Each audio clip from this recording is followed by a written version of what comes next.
Thinking like an entrepreneur is one side of the story. On the other side of the table is the customer. We, entrepreneurs, startups, or even marketing personnel, often are confused about the thought process of the customer. Today, we will be discussing certain basic but very, very important concepts about which most of us are not clear about.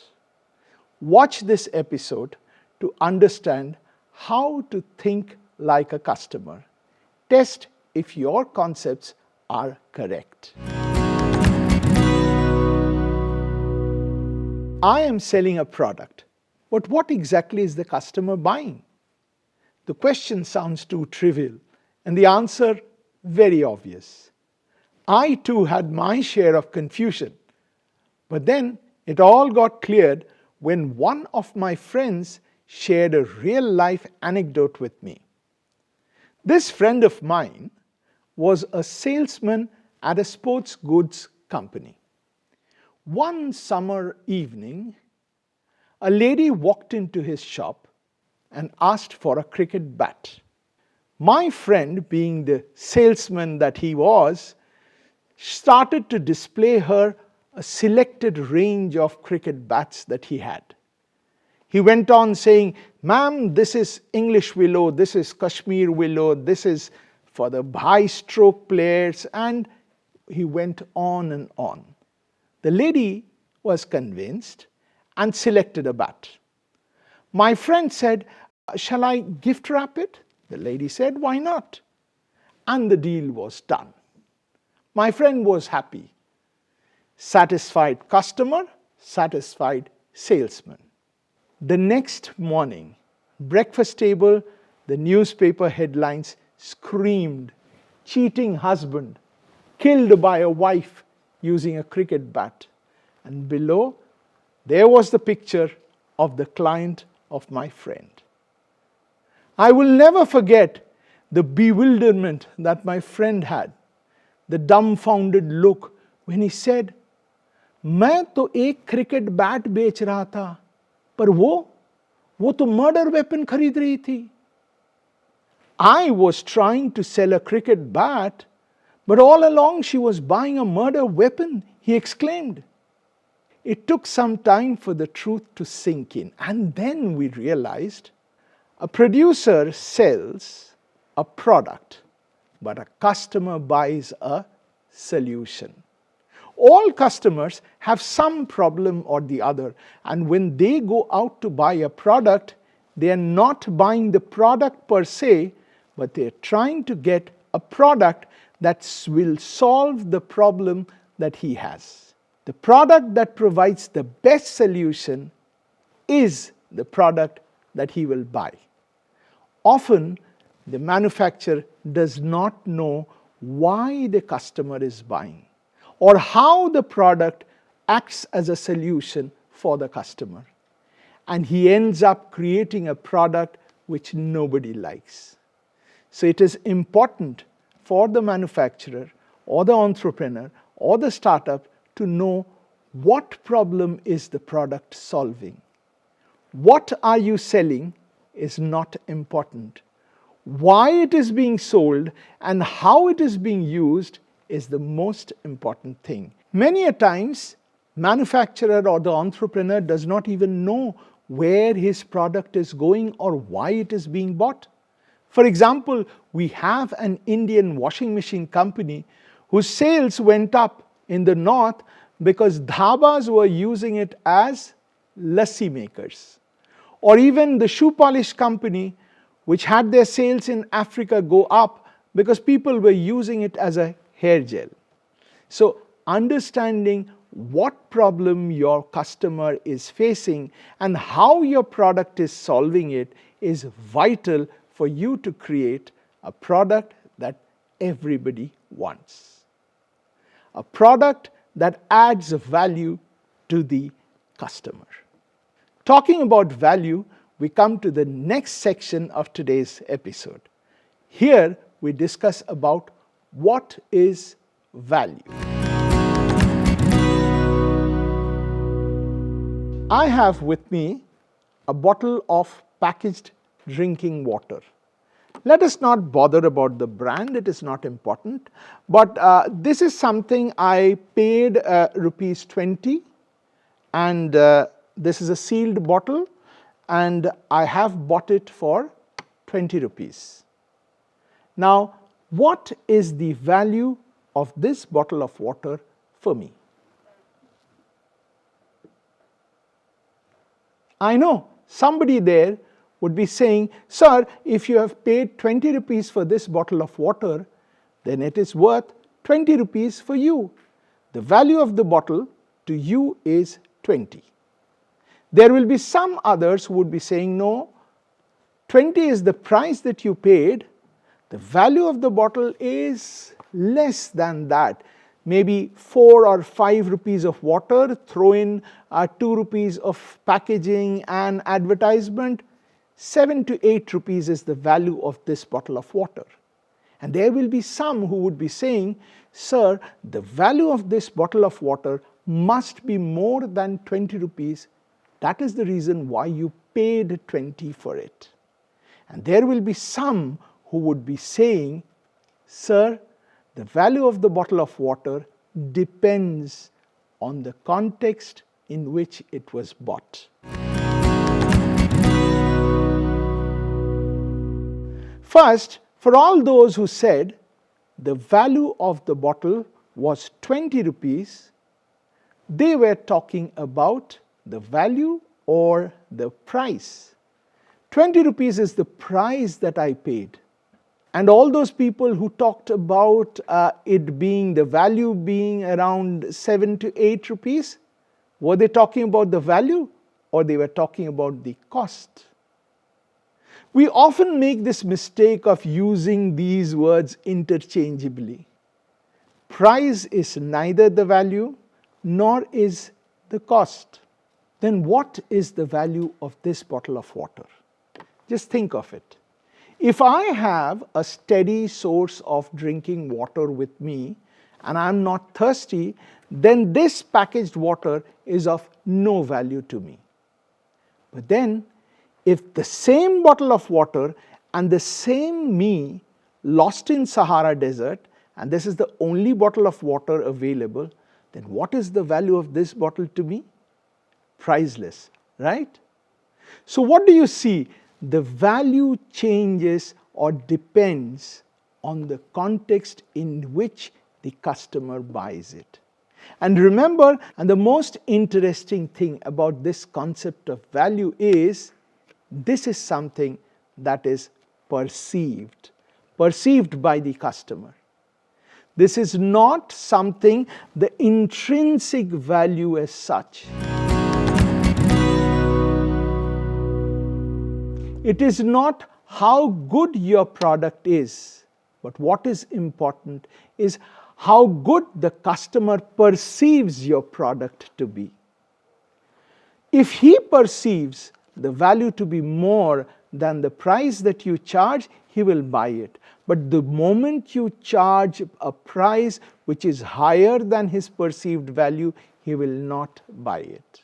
So that was the concept of value. We'll be discussing more about it when we talk about design thinking and the jobs, pains and gains. You will be surprised to note that when a customer buys a product, he actually treats the product as a candidate that he will be recruiting for a job that he has in mind.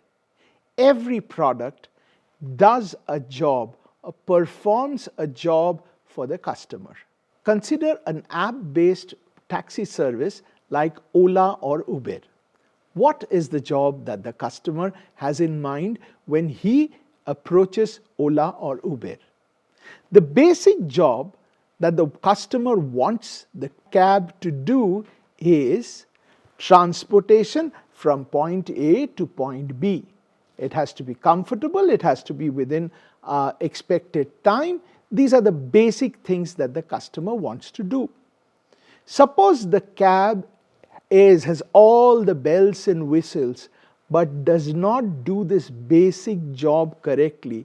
will the customer be interested in buying such a product? No. So what you should know is what is the job that your target customer wants your product to do. Those are the most important features, and if your product is not able to perform those activities correctly, the customer won't even touch you. Think of the customer's point of view again. He has the job, the basic job of moving from this point to the other. For that, he has many alternatives. He can either walk, he can cycle, he can take a public transport, he can take an auto or a normal taxi. These are the different options or alternatives that the customer already has. Now, for each of these alternatives, the customer faces certain pains or friction points while using them. For example, I want to reach a place right now, but then the public transport is available only after 30 minutes. Or I have a very heavy suitcase and I have to pull it all along to the taxi stand or the bus stand, and it's painful for me. I can take an auto, but it's not AC, it's not comfortable. These are all the problems or pains that the customer faces when he tries to get his job done by the existing alternatives. Now, you as an entrepreneur have to design a product or a service that does this basic job and relieves some of these pains. If you are able to solve a pain which is very, very important for the customer, it is very, very painful for the customer, then you move from a good to have product to a must have product. Apart from the pains, which is the problem that the customer faces with the existing alternatives, is the concept of gain.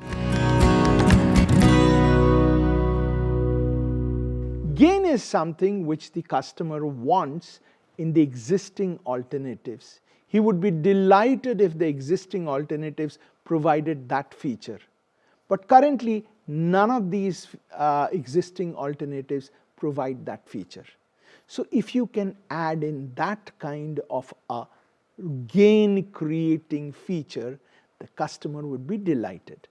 Let me give you an example. I have my daughter traveling in an app-based cab, and I'm worried about her security. Can she share her location with me? Now, this is something which is a gain for the customer. Or you can download music, free music. That has got nothing to do with the job of transporting you from here to there. But then this is adding to the service. This is a gain, and this is leading to customer delight. So moving from a good to have product to a must have product, what you should do as an entrepreneur is, one, find out what is the job that the customer wants you to do, wants your product to do. What are the pains that he is having right now with the existing alternatives? And what are the points, the gain points that he has in mind? What are those things if you do, he will be delighted with it. This combination is something that creates value for the customer. The reason why a customer won't buy a product is basically twofold. One is the existence of an alternative, and the other is the cost. Many a times we do not understand or realize who is our competitor. For example, when Maggi came to India, there were no instant noodles in the market. They were the only instant noodle that came into the Indian market. So, was Maggi entering into a market without competition? Many of us make the mistake of saying, yes, there were no instant noodle companies, so Maggi entered a competition-free market. But the real answer is every Indian snack, right from idli, dosa, puri, snacks or samosa, they were all competitors of Maggi. So any product that solves the problem that the customer has is your competitor. It may not be from the same industry. So the competitor of a biscuit need not be another biscuit. It can be a sandwich. It can be a fruit. And many a times we forget that. So please, when you are designing a product or trying to solve a problem for the customer, be aware of the alternatives that the customer has. If your product is not better than the existing alternatives, then you don't have a winning product. So that was one reason why the customer will not buy. The other reason was cost.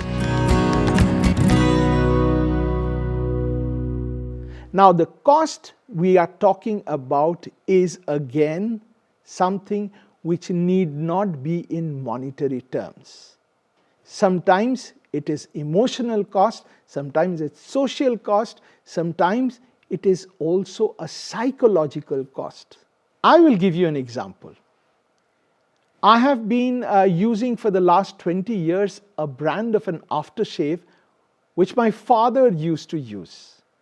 And when I use it, I am not using it because it is the best brand available in the market, it is the cheapest, or it has all the best features. But the why I am using the product is because when I'm using it, I'm reliving my memories with my father. That is a perceived value, which is very difficult for other brands to copy. So if you try to switch me from this brand to the other, you will be asking me to sacrifice an emotional cost. You will be asking me to pay a cost which is emotional in manner. Established brands are best examples of such emotional barriers or costs that a customer has to pay. I will give you an example of another type of switching cost. So this is like you have a GSM phone and I'm trying to sell a CDMA SIM to you. The CDMA system may have all the features that you love, but to use that, you have to throw away your old GSM phone and get a CDMA phone. So the cost of getting rid of your old phone is something you will consider as a switching cost.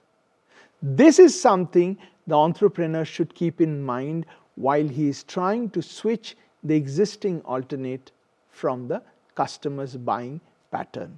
With that, we have tried to give you an idea about how a customer thinks. We have spoken about what is it the customer buys, that is the solution. We have spoken about how the value is something that is perceived and it has to be more than the price that you charge. We have also found out that the customer looks for certain jobs to be done. He looks for certain pains to be relieved and certain gains. And last but not the least, we also have seen what would be the two main reasons why a customer will not buy your product. With this concept, I hope you will be able to think like the customer. In our next episode, we'll be talking about how to design a product which is a must-have product. Till then, keep thinking like a customer.